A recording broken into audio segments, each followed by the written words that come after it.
Makes sense. Makes sense. It's not just the temperature drift. It's just that there is just so much There's just heat. incredible Yeah. heat. And people look at me and say, water cooled probe, what? You know, we don't worry about stuff like that. Water cooling was the right answer. We did it. And yes, I think maybe I love the shock value. I think I do. But yes, water cooled. And you'll see a lot more water cooled probes from us too. So now that we figured out how to do it, you can bet there's going to be more of them. Hello, everyone, and welcome to the Altium On Track podcast. I'm your host, Zach Peterson, and today we're talking with Steve Sandler, founder and managing director of Picotest. This is a real treat because we've talked with some other folks on the podcast before who are colleagues of Steve Sandler, and it's a treat for me because I follow Steve on LinkedIn, have learned a lot from him over the years, and I think this is going to be a great conversation. Steve, thanks so much for joining us today. Well, thanks for having me. I'm excited to do this. Absolutely. So for those in the industry that follow the show schedules every year, they probably know what time of year it is. It's almost time for DesignCon, one of the biggest conferences in the electronics industry, especially for designers and for folks like yourself who work at very innovative companies. And I think the biggest revelation I had heard about you vis-a-vis DesignCon was that you are actually in the running for Engineer of the Year. Yes. Well, I don't know what it means to be in the running. You know, I guess that it's always good to be in the running. I like that. But hopefully I win. Well, yeah, of course. A lot more fun to win. Yeah, of course. I mean, if I were in that position myself, I would be happy to be nominated. But I agree with you. It's much better to actually win it, for sure. You know, the funny thing is I've been nominated before, and every time I'm running against guys that mostly I know and mostly I like. Sure. So, like, you know, Ken Wyatt is in the running this year. I'd be very happy if Ken Wyatt won, and you know, certainly I would congratulate him, but I still want to win. Absolutely. Didn't Bert Simonovich win last year? I don't remember if it was last year, but he did one last year. I think it was Richard Meltzer from Samtech. Okay. So, but I think Bert's won in the past, and I think, like me, he's been nominated in the past. Mm-hmm. You know, I'm very tightly connected to DesignCon. It's my show. I love DesignCon. So, you know, I'll keep doing it, win or lose, but wouldn't hurt to win. Sure, absolutely. And when we had talked before, as I recall, you are involved in several sessions at DesignCon. I know it's not uncommon to see someone's name come up more than once on a show schedule as far as speaking events. I saw your name brought up more than a couple times. So what sessions are you going to be giving at DesignCon this year? Yeah, you know, I really tried to keep it down this year, and I still ended up with 5 sessions. So first, I'm doing a 2.5-hour tutorial on PSMR, PSOR, and PSMR testing, which is, you know, something I get a lot of questions about, and especially now with the OSFP and QSFP transceivers, the 224G transceivers. They do have power supply requirements for testing. And interestingly, nobody made anything that could meet the requirement for the testing. And yet they've made the transceivers. How that all worked exactly, I'm not sure. But we did make a modulator for QSFP, OSFP transceiver testing, and we're doing a tutorial on it. I'm very excited about that one because Molex is participating. They make the transceiver. Tektronix is participating with the high-speed scopes. We're doing live demos, so that was going to be a lot of fun. Right after that, I'm doing a presentation with Heidi Barnes and Ben Dannon, which is a presentation of my state space average model and how it is that it gets constructed and how to use it and why we use it. And that's a really great one. I'm a co-author on a paper by Scott Witcher on a novel use of NISM, which is software that I developed. It was actually my PhD thesis that I never finished, but it was about using impedance to determine control loop stabilities. And Scott Witcher is doing a presentation on an extension of that. Why don't we just use that to quantify flatness of a PDN? We said PDN should be flat, and they never really are. But how come we don't have a quantifiable metric for that flatness? And NISM could do that. So I'm participating in that one. And then I'm participating in a panel with Isvan Novak. He's doing a panel on simulators and what we need from our simulators. And then I'm also doing a Chiphead Theater presentation with Heidi Barnes and Ben Dannon on calibration and de-embedding. And, partly we chose to do that, and partly it's like, hey, we could really use a session here. Could you do that? And I'm usually pretty easy. So I look in the mirror and I practice this. I'm really busy. I can't. So the answer is no. And I practice. I look in the mirror. No, I'm really too busy right now. And when they ask me, it always comes out, yeah, sure. So much for the practicing in front of the mirror, but that's how it goes. And I love what I do. So not complaining really. I feel you on the I love what I do, and I feel you on the can't say no, especially Yeah. when those opportunities come up, because I have been guilty of that myself, and my wife harps on me on that sometimes. I know how that goes too. Yeah, but when you love what you do, and especially at a venue like DesignCon or some of the other big conferences in the industry, how can you say no? Yes. So there you go. There you have it. It's going to be a great conference, and yes, I'm very involved. And in fact, Naomi Price, who runs the conference, she said that she was going through the schedule of which sessions they decided to record, and for the DesignCon digital. And she said they decide that earlier in the conference, or up early when they see the abstracts. And she said that I'm not sure how I feel about it, but you're like in every one of them. You're going to get an awful lot of camera time. And I joked with her and said, I think I need an agent. Nothing wrong with camera time for conferences, for sure. I mean, and Yeah. in today's excuse me, in today's digital enabled world, with everyone participating in these events remotely, I think it's great that they're actually putting Yeah. out some of those sessions digitally. That was done, I believe, for PCB West a couple of years ago. And Mm-hmm. I've been seeing a lot more conferences that would normally be in person also have an online or remote component. So I would encourage any of the folks out there that are listening that are interested in all of this to take a look and sign up for some of those digital sessions, because I think they're great learning opportunities. Yeah. If you look at a conference like EDICon decided to go fully virtual, right after the pandemic. Everybody was worried about the pandemic. What are we going to do? And I think that, for people like me, it's a mixed feeling. We love the crowd. We love being in front of an audience, right? We thrive on it. It gives us the energy. And yet when we do it digitally, virtually, we get to connect with so many more people. And there's the trade-off and the balance, right? I could do web calls with a dozen people in a week, and I can go to one of these conferences and do a webinar and connect to 100 people. So which one is more valuable? And that is also a big question. Valuable to who?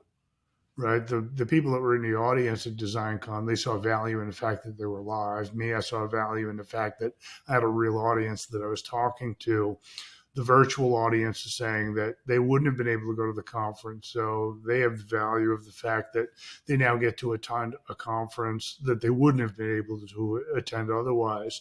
So I think that everybody assigns value differently and everybody gets value from it. So for me, I'm thrilled that it's out in both formats. Yeah, me too. I started, doing the EDICon events myself right after it went virtual. In fact, I think the first one I did was Mm-hmm. 2020, and Yeah, that's when it was all virtual. So it was a big, shift for me to have to, number one, learn how to do screen caps and do them in a compelling way, because some of that stuff is sure. pre-recorded. But Yeah, then get used to the fact that, you're not actually, right in front of people, but it's, kind of it screws with your mind a little bit, because there could be 200 people on a session watching you. Yeah, exactly. And you got to get used to talking to a webcam instead of a room full of people, which is, an adjustment for sure. Yeah. But I think that, through the pandemic, like it or not, we've all learned how to do that. Not only have we learned to do that, but the mediums, the actual software has improved because we needed it. Hmm. Right. And so I think everything has kind of progressed because of it, and we are where we are. And I'll do the digital events and I'll do the live events, and I'll enjoy them both. Yeah. Yeah, definitely. So your company, Picotest, um, Yeah. I'm familiar with Picotest, but some of the folks in the audience may not be familiar with Picotest. Could you maybe tell us what your company does and what are the products that you guys produce? Sure.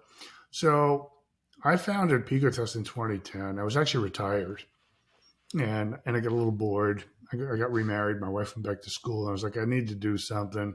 I'll build another company. Um, and I decided to build a company that does test instruments, basically test support. Um, we had met a company called Picotest in Taiwan, and they make benchtop products like power supplies and function generators and things like that. They're very high quality. We were looking for somebody that would manufacture the things that Picotest designed, and we asked them if they would manufacture our products. And I asked them why it was that they aren't known in the U.S. And they said they don't really know. They just couldn't get a presence. And so I said, I'll tell you what, if you give me a trademark to your name, I'll use it. And if nothing else, you'll get, that name recognition in the US. And we got permission. We even managed to get the Picotest.com, which pissed them off a little bit in Taiwan because they would have liked that for themselves, but we bought it. And so we think that there's this mutual benefit. We decided that we were going to make the products that nobody really wanted to make because they're low volume. And so, for example, you could go out and buy a vector network analyzer from Keysight. You buy their 5061B gold standard instrument for doing Bode plots, and yet they don't make an injection transformer. So where are you supposed to get this injection transformer from? You just kind of left to figure that out. Same way, 5061B, it does two-port impedance, but you're required to come up with a power divider, and they didn't make one for that instrument. Yes, you can kludge one together using one of their 18 gigahertz, power dividers, but they didn't make it. So we said, we're going to make a thing that plugs into the 5061B. And you got to connect all of these instruments somehow to the board. How do you do that? For PSOR testing, for noise testing, people don't make these probes. In fact, the best in class was the P6150 probe from Tektronix. They discontinued it because it was low volume. And we said, you know what, we're going to leapfrog that. We're going to make an even better probe than the P6150, and we don't care that it's low volume. Now, And so that's what we really, set out. really quick, those probes, I get that they're low volume, but are the probes that are needed just spanning up to such high frequency that they become a little too expensive, and because they're low volume, the economics don't make sense? I think that's partly true. I think there is part of it that's economics, and the fact that Picotest is a tiny little company, and that for the most part I get to do what I want. I don't really have to worry about economics, and I never did. Even from the day that I started the company, it's like engineers need this, I'm going to make it, and somehow we'll make it make sense. We finally got to a point last year, I think, where the economics finally started to work for us. We were able to make spin-off versions of our probes. We make semi-custom probes for many, many companies. It was like Broadcom came to us last year. They needed a 20 mil spring tip probe. Nobody makes a 20 mil spring tip probe, but we said we can do that. They're measuring phase lock loop power rails, and they're saying, the environment near our BGA is so noisy. Could you make a filter for your probe so that we only see the PLL band from, say, 1 megahertz to 30 megahertz? Yeah, we built bandpass filters into our probes, and we delivered that to Broadcom. And they're like, well, that's awesome. So, yeah, we added this 20 mil probe. We have customers that came to us saying, hey, can you make a 4.2 millimeter probe? Sure. Can you make a 1.8 millimeter probe? Sure. Whatever you need, we'll make it. And if you need two, that's great. We'll add it to our product line. If you needed it, other people probably did too. And then we kind of expanded to, higher tech things like, how do you do the PSNR testing for QSFP transceivers? That's not for weenies. That's a very difficult test. It was a very specific modulator, and it led us to make the very first water-cooled probe. I don't think anybody's ever made a water-cooled probe before, but we had to move the modulator into a probe tip, and we had to figure out how you get 20 watts out of this probe tip. We decided the best way to do it is water cooling. And so we made the very first water cooled probe. We're going to show it at DesignCon. And we've had a lot of interest in it. There's a lot of people that needed it. They just didn't know they needed it. In fact, last night I got an email from, I think it was Arista, and I'm looking at their requirement, and I said, "You're doing a QSFP test?" And he said, "Yeah, how'd you know?" I said, "I recognize the table. I've seen it, probably 100 times in the last month. This is the modulator you need to do what you want to do. And yes, we make it. Come see it at DesignCon." And that's kind of the way that we've done business. We kind of meandered our way through it, solving customers' problems and figuring out how to do it, and maybe even trying to guess what problem they're going to have next, so that we'll be ready when I get there. And good, bad, or indifferent, we're a small enough company that I'm allowed to do that and just have fun. And the economics, well, in the end, it all comes out somehow. That makes sense. And I think for you to go around solving those problems in innovative ways, it builds a ton of credibility for not just you, but for the company and for the brand. Yeah. And, I think that, a lot of things that I've done over the years, they take a long time to come to fruition. My PhD thesis, and I never finished my PhD because I wouldn't publish the math behind it, but it was this non-invasive phase margin solution where we could look at impedance plots and tell you what the stability of the control loop was. And just now, we pitched it in 2011 to Tektronix, and there was almost no interest. And this year, you're going to see it in Tektronix scopes. It's really? like, wow, That's interesting. how far we've come. NISM is available for almost every instrument right now, from the Bodhi 100 to the Copper Mountain instruments to Keysight instruments to Rode instruments. It took 10 years. But now it's available in every instrument, and it's available to engineers because I was willing to take the gamble and wait 10 years.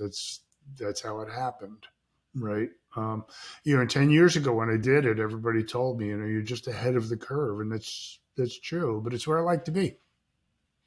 Well, for someone in your position who is developing these innovative solutions, I think you have to be ahead of the curve, and you almost have to be able to see what's going to happen in the industry in 1 year, 3 years, 5 years, however many years down the road. I think that's true. And I've done a couple of webinars. What are scopes going to be in 5 years? And of course, nobody knows, but I have a crystal ball just like everybody else does. I think one of the things that happens, is that, I always said you have to pay your dues. No matter what it is you do, somehow you got to pay your dues. I wouldn't know how to make a water-cooled probe unless I had done the predecessors. I needed to know what was in the way, right? And you learn that by these incremental solutions. If I hadn't made these earlier versions of the modulators, I wouldn't know how to make this crazy modulator for QSFP. Now, so the only reason I can do it is because I paid my dues over the last 10 years, figuring out how to make modulators and what's in the way. And so when I got to this new QSFP requirement, it's like, the only way you can do this is if you can get really, really close to the transceiver. And the only way I can get really, really close to the transceiver is to put it in a probe. Except there's a lot of power dissipation in this thing. How do I get it out? Well, it needs to be a probe, so it needs to be small. So air cooling it probably ain't going to work. And so right from the start, we knew this would be a water-cooled probe. So is the issue there temperature drift in the modulator? And then that impacts accuracy, and you would either have to compensate for it with a direct temperature measurement, or you just eliminate it through cooling. There's two different, or maybe three different problems. One is, so by definition, because I need to get this high-speed thing to get through these uncontrolled low impedances, it has to be really close. I need to get the inductance of that interconnection really close to zero, and that means it had to be in a probe.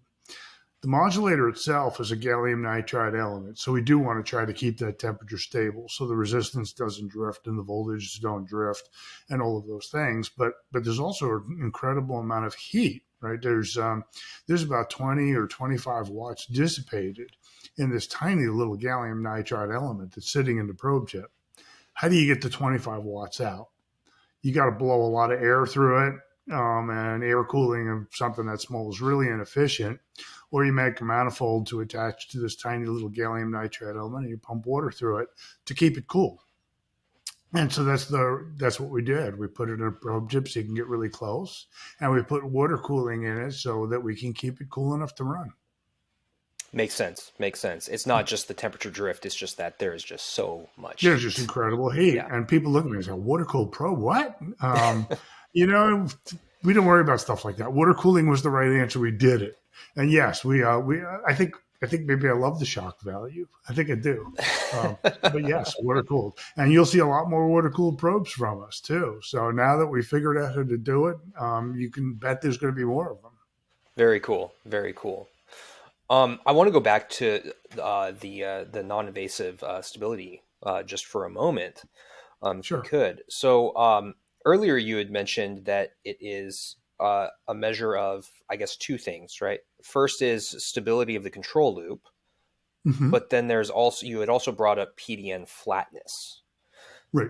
So on that first point, stability of the control loop, are we talking about ensuring that there's a limit cycle that you arrive at that has sufficiently low amplitude in terms of an oscillation, or that you essentially have enough decay in any power delivery in terms of any oscillation that you are within whatever noise margin you need to be in for your signals that are being pulled through the power network? So it's really both of those. Okay. And a lot of my work is in the space industry.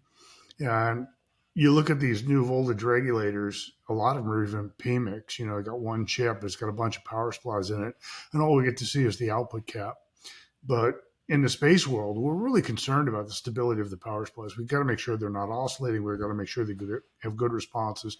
And we have requirements for it. End of life, 30-degree phase margin, 60 dB gain margin. We have very specific requirements.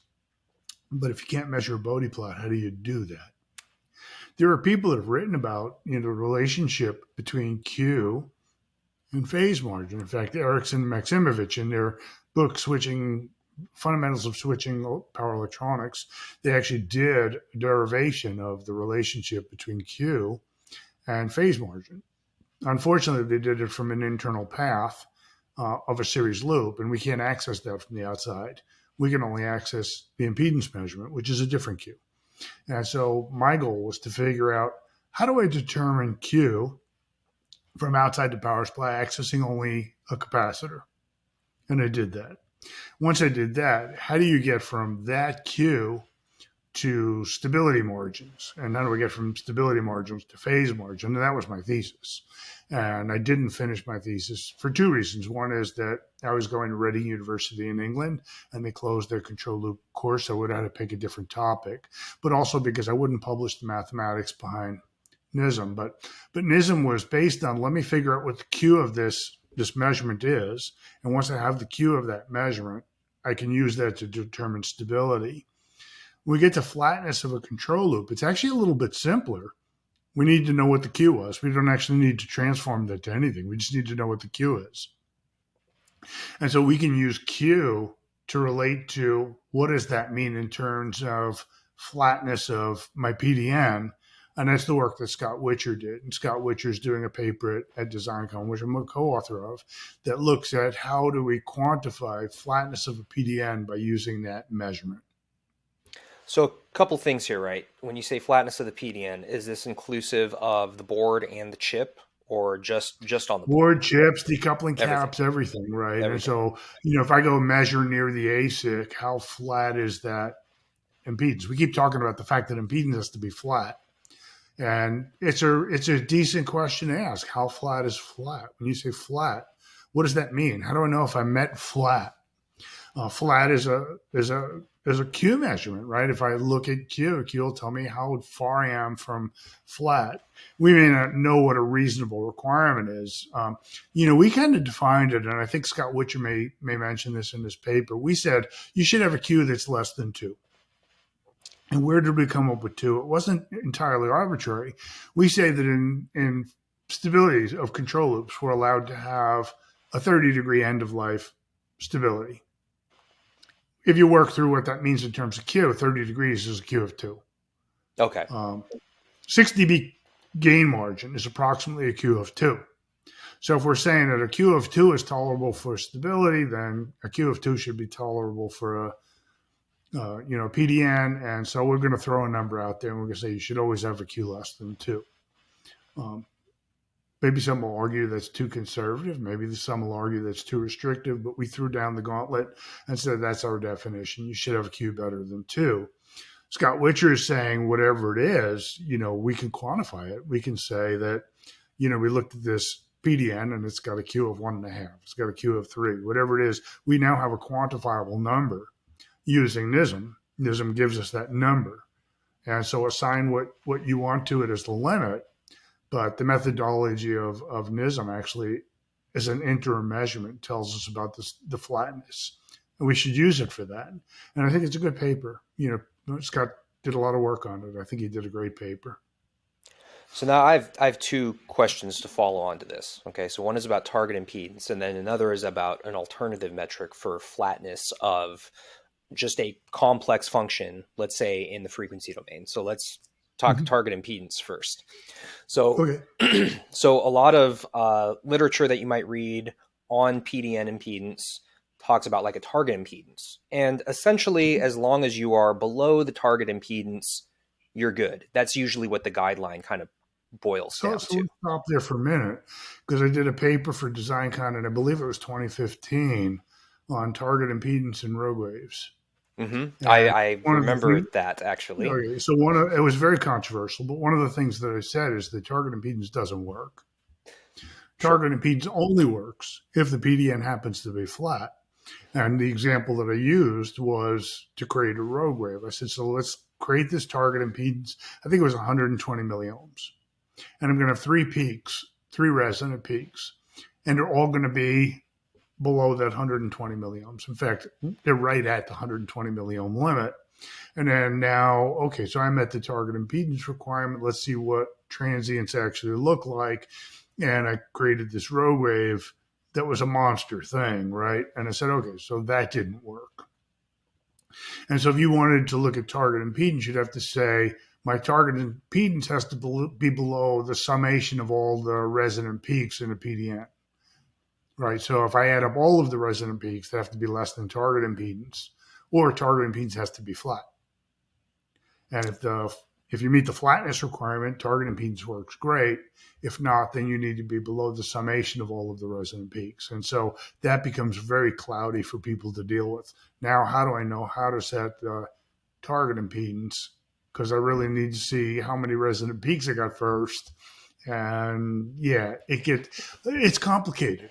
It is, but I would recommend everybody go look at that paper on rogue waves. In fact, when I gave it, I got an email from a guy on Semiconductor, I think it was, that said, it's easy to do that in a simulator, but in real life, you couldn't do it. And I had a bunch of on Semiconductor DDR termination regulators here, and I measured one, and I sent him a picture of a rogue wave on his DDR termination board, and there was a sticky note on it that said 6 minutes. And he wrote back to me. He said, what is 6 minutes? I said, it was 6 minutes from the time I went into my lab until the time I came out with the picture. So you're saying it'd be really difficult to create this in a lab. And I'm saying that I did it in under 6 minutes. And that's from the time I walked in the lab till the time I walked out with the picture. 6 minutes, not so hard. So just to back up for a moment for folks who may not be familiar. So rogue waves, essentially pseudo-random or unpredictable, I guess would be the best way to describe it, but essentially resulting from a superposition of oscillations that are generated or correspond to different poles in the PDN. Correct. And I'm the first one to write papers about it.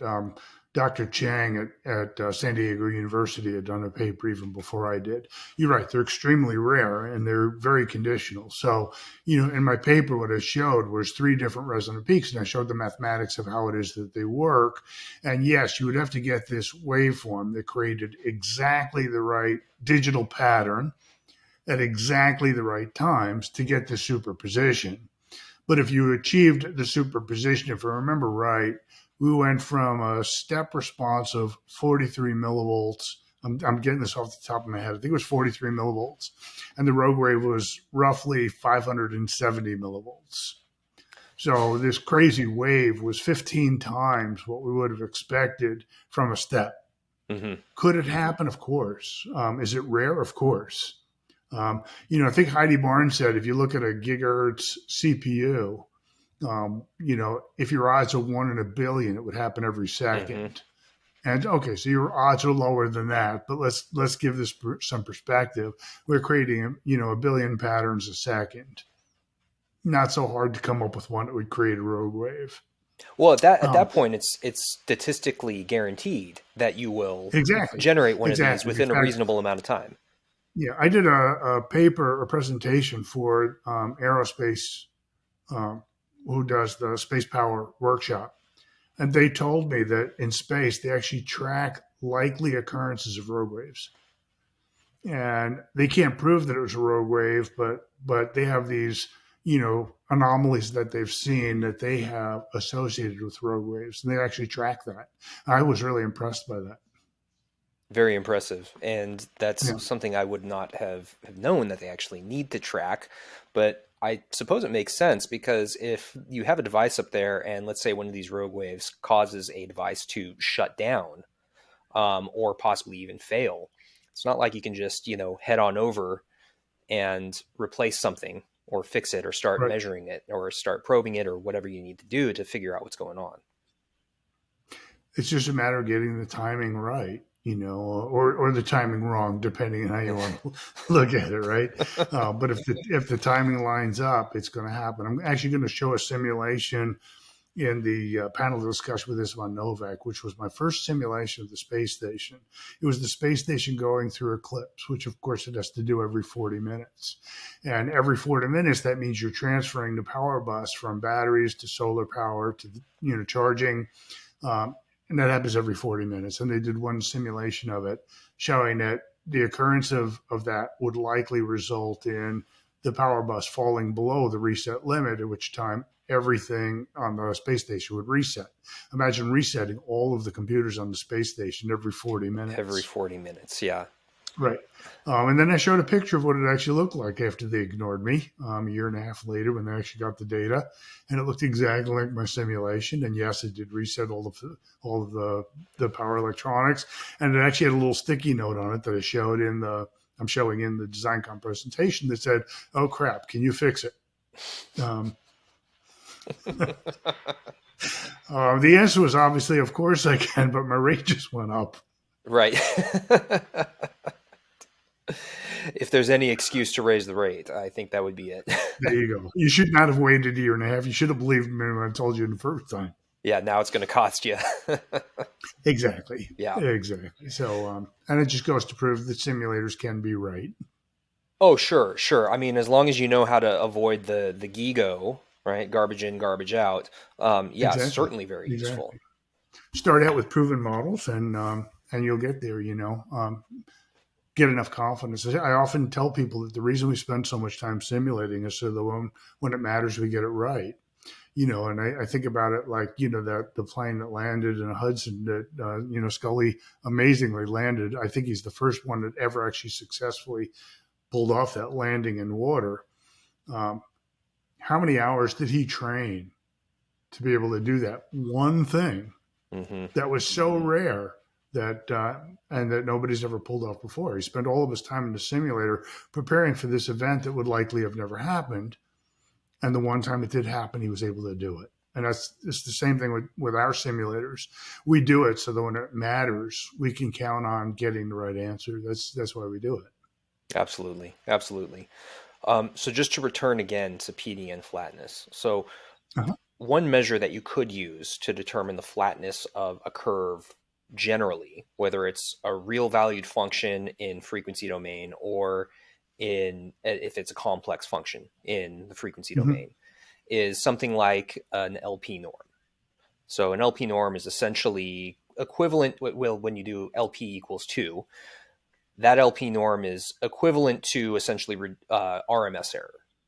Okay. Right. So why not use something like that from a direct PDN measurement to determine flatness? Why do you need to go and look at Q as you've described Yeah, earlier? the answer is you probably could, right? Okay.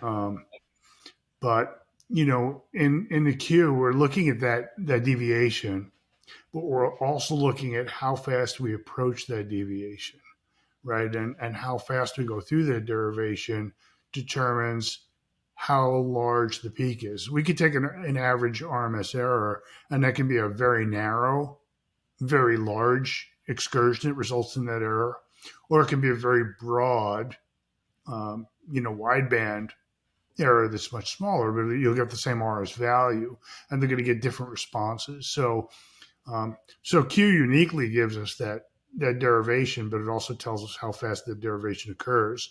One thing that I found really interesting when I started talking about this is that it's really different depending on the engineer you talk to. When you talk to a PDN guy, a power integrity guy, he's used to looking at vector network analyzers. We do two-port shunt through impedance. We're looking at impedance profiles. Now you go over to a power electronics guy, and he's like, I don't understand. I need to see this on a scope, right? What does that look like in time domain? Mm-hmm. It's one of the things that we're doing very often in these days in power integrity is this transformation back and forth between impedance and time. Because the power electronics guys don't really understand impedance. At some point they will. In fact, I'm giving a tutorial at APEC.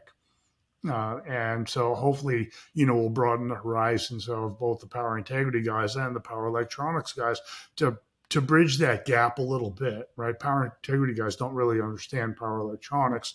Power electronics guys don't really understand power integrity. And when we look at things, we use different tools to look at them. So how does that support our end-to-end simulation? We need to be looking in the same way. But one of the things that we do right now is this constant transformation back and forth between time and frequency so we can satisfy the guys that are used to looking on scopes and also the PDN guys that are used to looking at VNAs. And that to me is really interesting. Well, I think the simulation person who is more of a mathematically inclined person would have no problem going back and forth between time and frequency because they're going to essentially look at the PDN impedance as a transfer function and, just using some sort of phenomenological model for whatever that current draw is from the PDN, they'll be able to get a voltage waveform. Sure. And they'll know essentially what's going on the power bus. But would you say that also ignores what actually happens in the regulator to try and ensure or provide control and stability for the power that's being delivered into the PDN? It does, but also go back to my Rogwave example, right? So there is this digital pattern you could create that's going to give you this Rogwave, but how would you know what that digital pattern looks like? It'd be really difficult to try to figure that out. And then with that digital pattern, I didn't even reference it as a pattern. I was just talking about one current spike, right? So if I have one bit that I draw, power from the PDN, okay, I can predict what that oscillation is. But now let's talk about, a pseudo-random bit stream. That pseudo-random bit stream, how do you know what that's going to do? I mean, that's much more computationally intensive for someone who does simulations trying to predict what a Rogwave would look like. So think about the differences between what we see on an oscilloscope and what we see in a vector network analyzer. And I talk about this a lot in my papers. A vector network analyzer, we see a log frequency display. Mm-hmm. We see a log y-axis. We can see tremendous amounts of data in that one screen. Now take an oscilloscope, which has a linear time scale, and it has a linear y scale. So I do this very fast transient, and I'm looking at the response of the control loop. So I have this very long measurement, and the spike that I wanted to see, this high-speed transient, was in the first 100 nanoseconds of that measurement. right? Mm-hmm. And so it becomes really difficult to find what you're looking for in the scope unless you know where to look. So one of the things that we do is we set up different windows that have different zooms. So I can see what that front edge looked like and also what their time response looks like.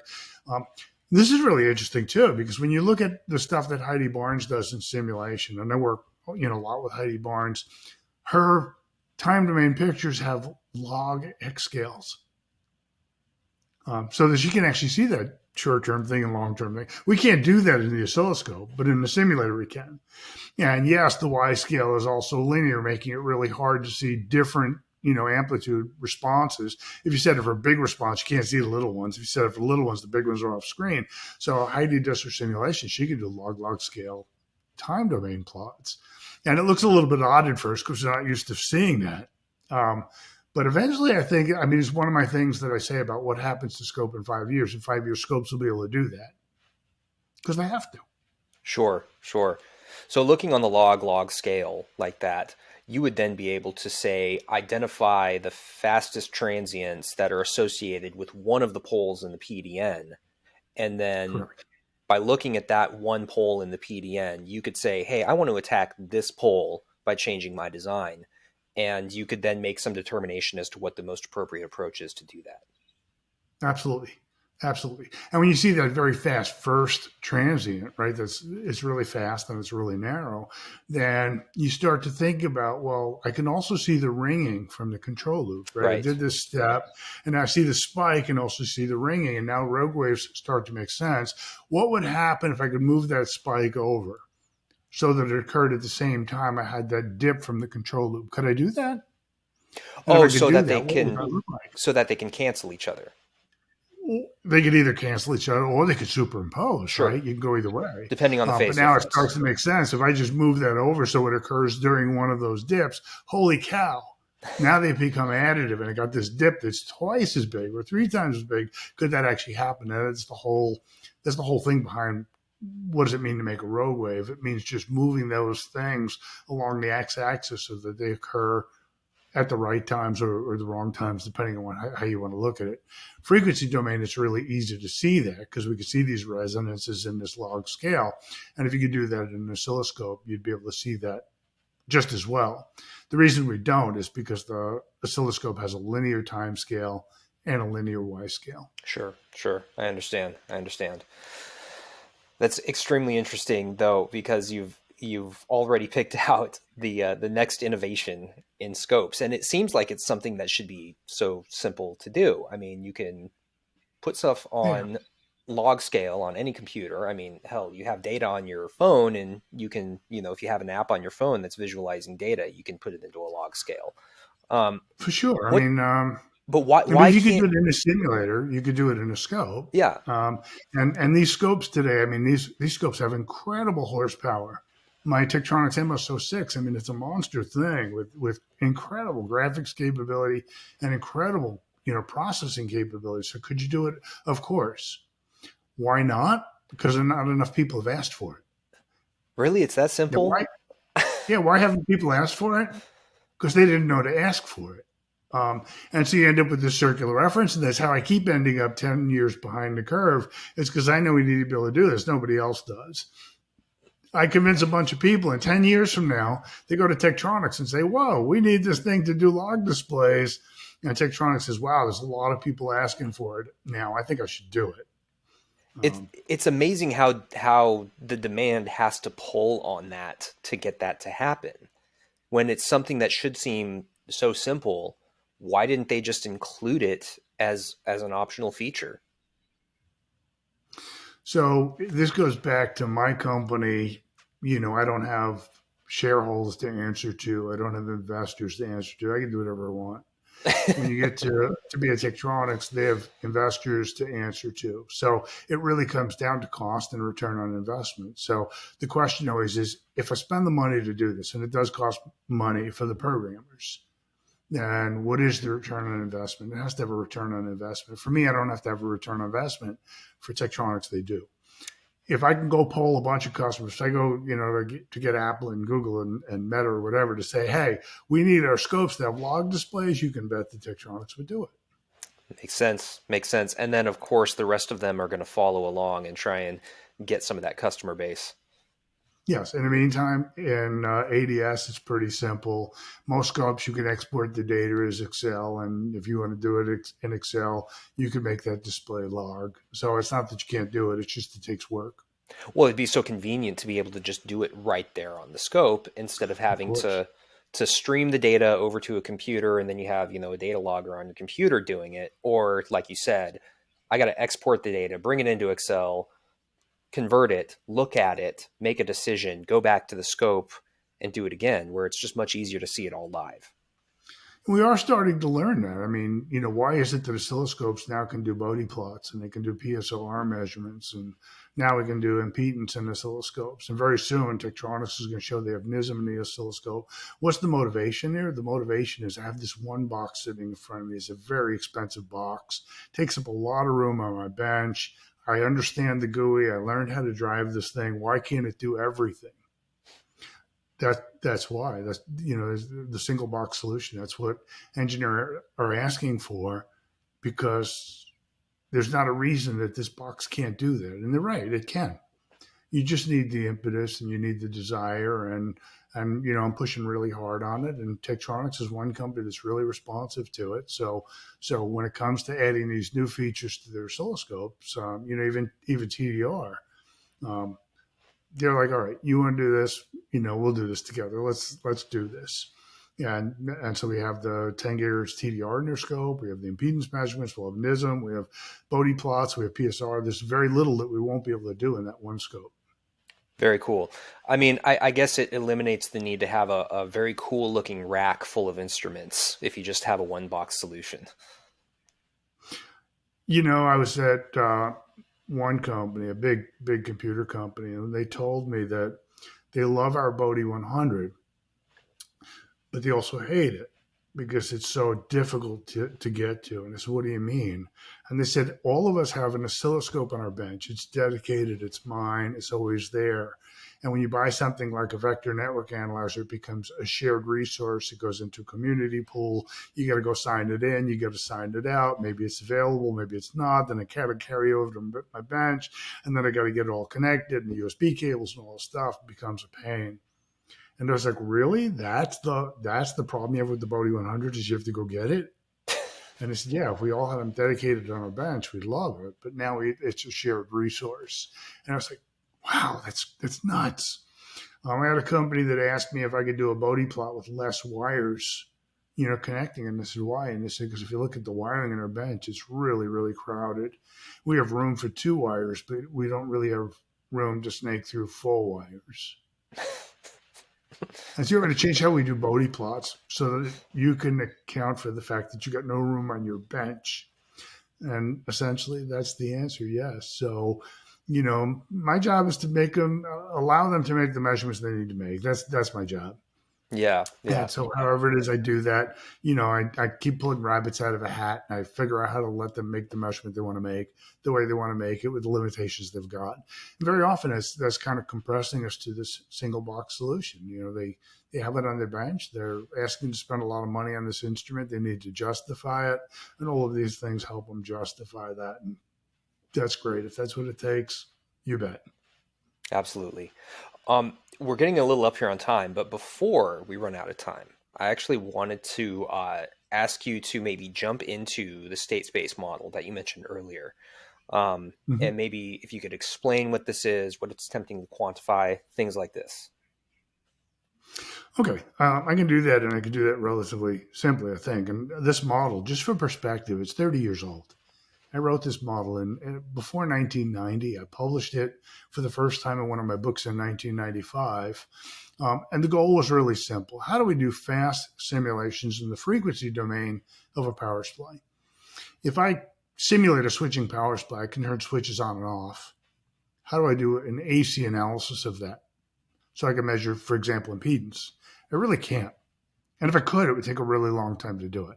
So state space models say, let me write an equation that tries to synthesize what the power supply does. In a switching power supply, there's essentially 2 states. Mm-hmm. You either have the top switch on or you get the bottom switch on, right? And so if I figure out, well, how long well, what percentage of the time is the top switch on? What percentage of the time is the bottom switch on? And I could just average those. In simple terms, let's look at what that means. I take a 5-volt input to these switches, and I want to put out 1 volt. 20% of the time, the top switch is on. 80% of the time, the bottom switch is on. And if I average that, I get 20% of 5 volts. I get 1 volt out. Perfect. Now, what if I take those state space equations and I try to figure out what that looks like if I put a small signal on top of it? I just modulate this duty cycle by a small amount. And what would that look like? And so the state space model is a set of equations that do exactly that. And they're not magic. They're published in my switch mode book. Come along 2006, 2007, I think it was, National Semiconductor says, hey, we want to do simulation of power supplies over the internet. And of course, we didn't have gigabit internet then. But they want to do time domain simulation over the internet. I said, you're crazy. They said, well, there's got to be a way. You're the genius, figure out a way. And they did. And I published it, I think, in 2008 with National Semiconductor. I said, so you have the state space model that figures out what percentage of the time the switch is on and what percentage of the time the switch is off. So what if I just run that, which is blazingly fast, and instead of trying to solve voltage and current equations, I say, look, the state space model is really fast. And it's smart. It knows what the duty cycle is. So let me just tell that when to turn the switches on and off. That's what we did. We ran the state space model. We had this overlay that said, all right, let's just make the switches do what the state space model does, and we'll end up with this really fast time domain result. And we did. We published that. I think it was 2008. I think it wasn't until 2015 when I became a certified expert in ADS. I said, you know what? I can do this in harmonic balance, which is a native Fourier simulation. I can do it much faster. And since it's native Fourier, it can also get the spectral content. Mm-hmm. Of course, Heidi Barnes comes along and says, well, why not just do EMI too? We can get EMI out of it. And so this state space model is doing all these things that are never intended. But we can do all of these simulations now. We can do a simulation of time domain response and PSOR and Bode plots, spectral content, all that stuff. And the entire simulation runs in under a second. It's crazy. I said, so, and to create this model, the equations exist. We just need a couple of terms in the equation. And it just turns out that there are terms that, for whatever reason, the power supply manufacturers don't provide. And I don't know if it's because they don't know that we need that number. I don't know if they think that it's secret. But I said, all right, let's say that it's a secret. I'm pretty good at unbreaking locks. How can I make these measurements from outside the power supply? I get those two numbers that they won't give us. And I did that. And it turns out that we need a PSOR measurement. We need an impedance measurement. If we can do those two, we can get these magic numbers that we need to make this model go. Ben Danning comes along and he says, I really need to use the state space model. Can you walk me through the process? Because I'm reading this stuff and it just seems like there's leaps that I just don't get. And maybe you just didn't give us that brain fragment, but I need to get that brain fragment out of you. And so I spent some time with Ben Dan, and he worked his way through the model, and he's now, he's an expert at this. And he said, we need to do this as a paper because, there are so many engineers that would love this model, but they're intimidated by the process, and the process isn't really well documented. Let me document that process. And so that's what we're doing in the VRM model. It is a lot of equations, but you don't really need those. The equations are all behind the scenes, right? All you need to do is plug in the right parameters. Turns out there's only two parameters that we really need to know. And if you can get those two parameters, the model's perfect, and Ben is going to show that. So a few things. So first, just for perspective, if you were to do this in SPICE, it would take on the order of many seconds. This happens in under a second. I'm going to assume that this is because state space model is not an iterative process the way you would do it in SPICE. Correct. And actually, you could do this in SPICE now. In fact, PSPICE has this model. The whole point is that we need to figure out what it is that the power supply is going to do in the time domain, because it's a time domain switch, right? Mm-hmm. We need to figure out what that looks like in a continuous equation. And it turns out it's not that hard. If you think about the switching power supply, there are only 2 points that we know. I mean, it's like when we look at an oscilloscope, we see these curves, but it's not really curves. It's a bunch of points. In the switching power supply, there's only 2 points, the beginning of a cycle and the end of a cycle. Everything between those two is interpolated. Mm-hmm.